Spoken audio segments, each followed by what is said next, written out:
All right, calf dehorning. To do it or not to do it? We have experience with both, especially in a dairy cow herd. You want dehorned cows.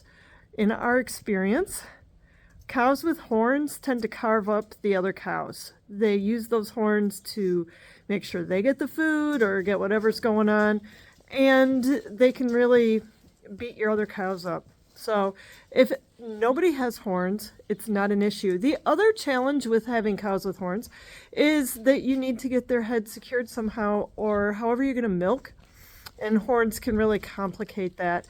Plus, if they decide to use those horns on you, that's a real hazard. So dehorning is the way to go, and that's why they do it historically and in the dairy cow barns. So there's a couple ways to do it. One is with a dehorning iron, and we'll show you that in a minute. The other is with paste. We don't use paste. We've talked to enough people who have used it and tried it and gotten mixed reviews. It's easier, it can work, but you might have to apply it a couple times in order for it to really do the whole job. So there's a couple options. We're going to show you today how to use the dehorning iron, because that's what we've found to work the best, and that's what we use. So I'll show you the iron here, and then Mark's gonna actually show you how we're dehorning Walter, and then Walter's headed out to join the other cows, but you'll get to see exactly how it works. Okay. Yep. Is my face orange?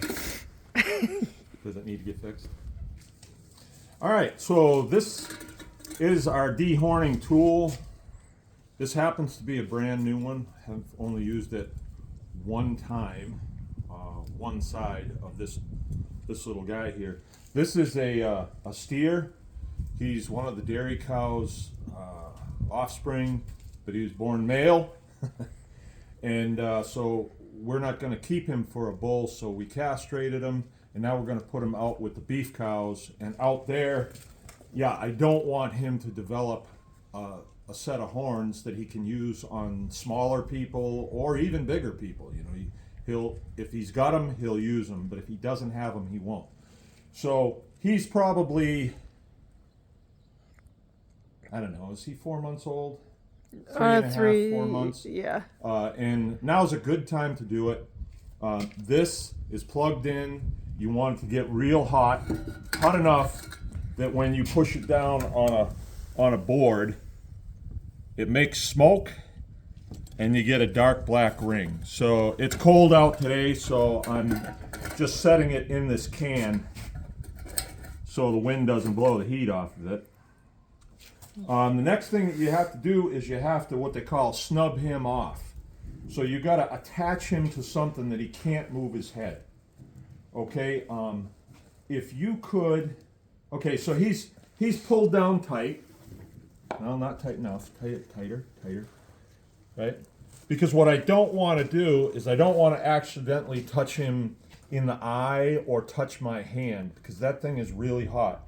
So you can see the side that I've already done. And it was like, you'll see there's minimal stress on him. It's mostly, he doesn't like being snubbed. He doesn't like being stuck to this thing. And it only takes me probably 10 seconds, you'll see. So what's good about this is this thing doesn't move. This stand here is not gonna move. He's not strong enough to move it. So once he's snubbed, he's there, right? So if there's anything else, go ahead and snub him off. The only other thing I was going to add was he's actually a little bit big. You normally want to do it when you can just feel the nubs. He's still small enough that this is good. It's going to work. It's going to work and it's fine. We probably should have done him a couple weeks ago. But, you know, it's still going to work. It's okay. It's still going to work. But, it's just the ideal, good, better, best. Yeah, I mean, he's still small enough, he's manageable. If he was 500 pounds, no, he wouldn't. He wouldn't enjoy this, and he would have the ability to pull away. Right now, he doesn't. So I'm wearing gloves. I've got steel toes on. steel toes and my safety contacts. And here we go. Okay, pull him in tighter, tighter, tighter. Okay. Now he can't move, no matter what. He can't move.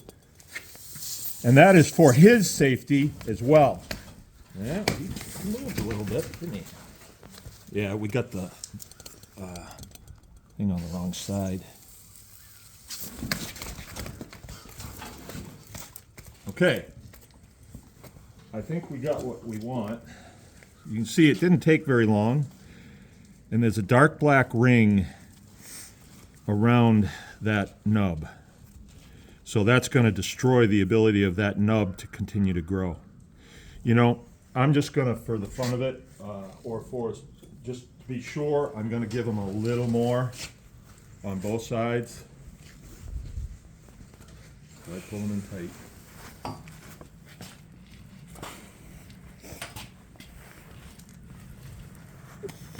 All right, real quick.